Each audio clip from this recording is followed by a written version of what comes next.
Pada saat ini saya akan memberikan kesaksian singkat tentang keterlibatan saya dalam satu sekte sesat yang namanya The First Satanic Church.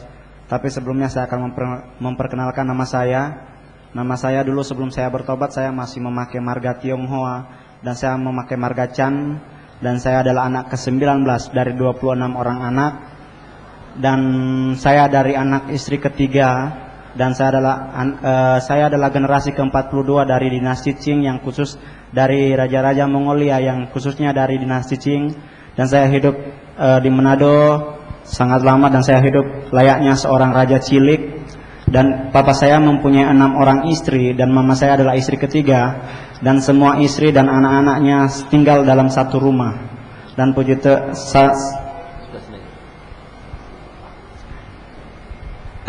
saat ini papa saya udah pulang lagi ke Cina karena kebetulan dideportasi dari Indonesia.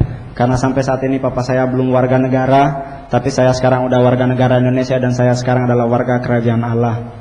Saya akan ceritakan bagaimana saya terlibat dalam sekte tersebut.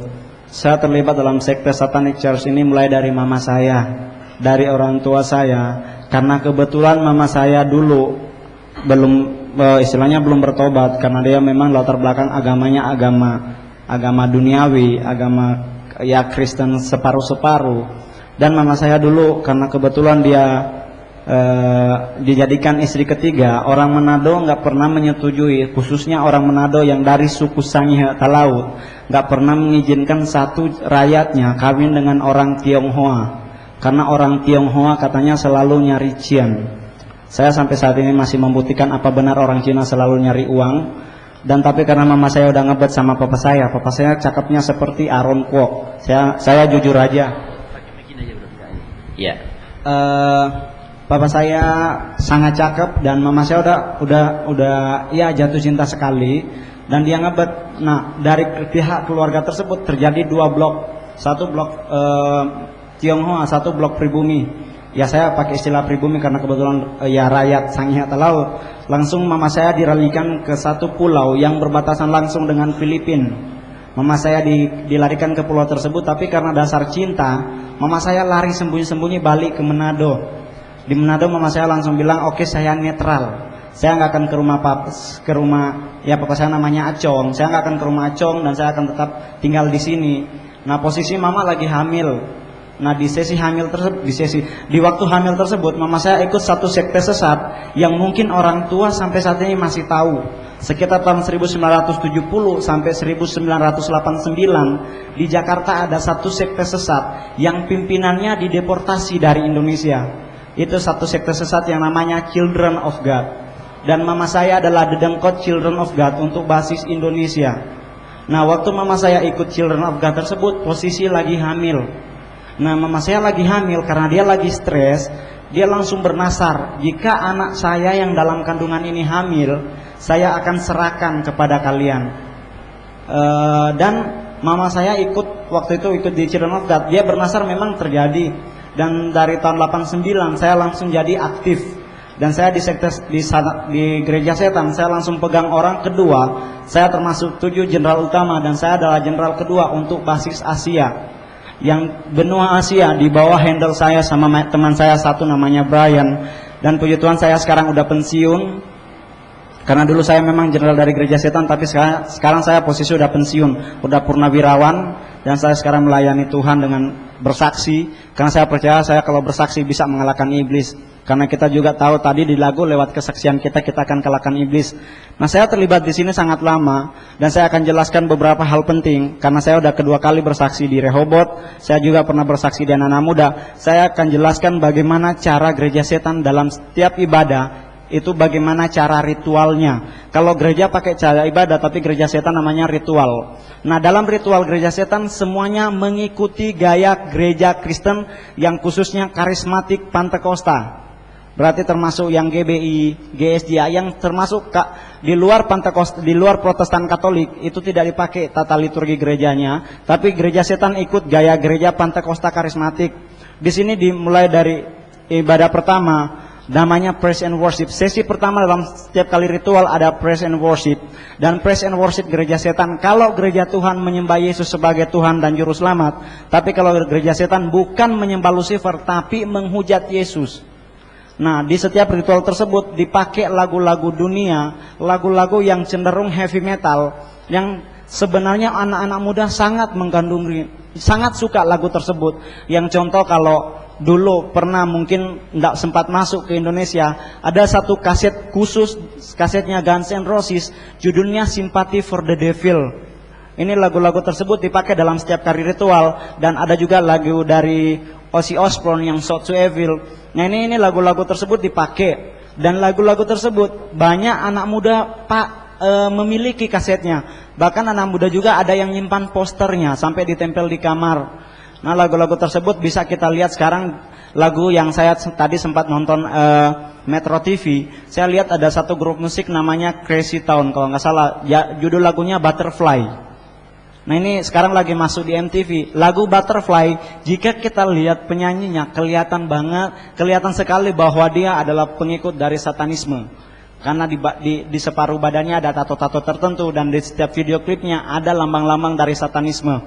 Nah, ini dalam setiap kali ritual kami lakukan lagu tersebut. Nah, setelah selesai praise and worship, masuk dalam satu sesi yang kedua, namanya pembacaan firman. Yang membedakan gereja Tuhan dengan gereja setan hanya satu, bukunya. Kalau gereja Tuhan pakai Holy Bible atau Alkitab, tapi kalau gereja setan pakai Satanic Bible. Satanic Bible adalah kebalikan dari Alkitab.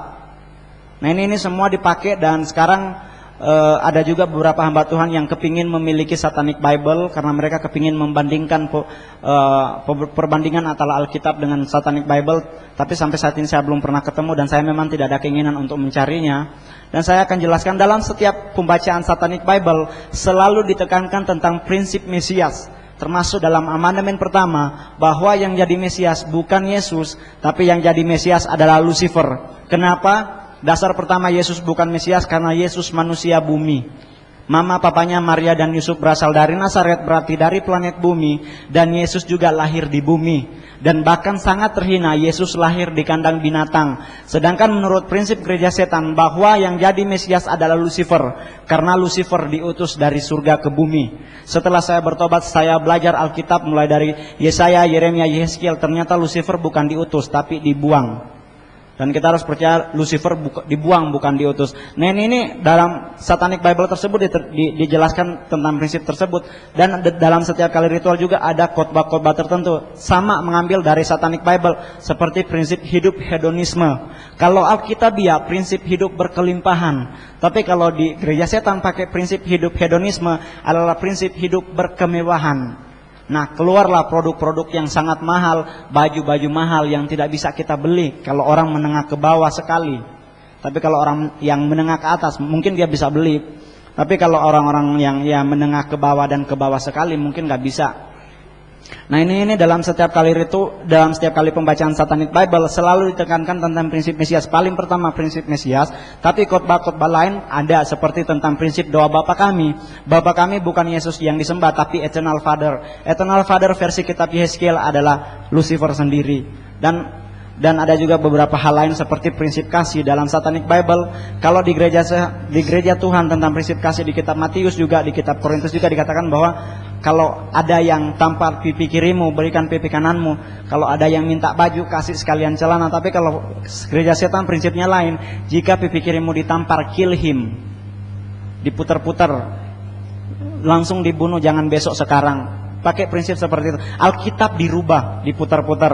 Nah, dan yang ketiga namanya ibadah ketiga, ritual ketiga namanya adalah perjamuan kudus. Sama ikut gaya gereja Kristen Pentakosta Karismatik, cuma yang membedakan adalah yang diminum dan yang dimakan. Kalau di gereja Tuhan diminum adalah anggur dan makan roti, tapi kalau di gereja setan adalah minum darah bayi dan organ tubuh bayi dimakan. Tapi jangan pernah takut bahwa bayi tersebut bukan bayi yang lahir, bukan bayi yang telah lahir yang mungkin di inkubator atau di rumah, tapi bayi hasil aborsi.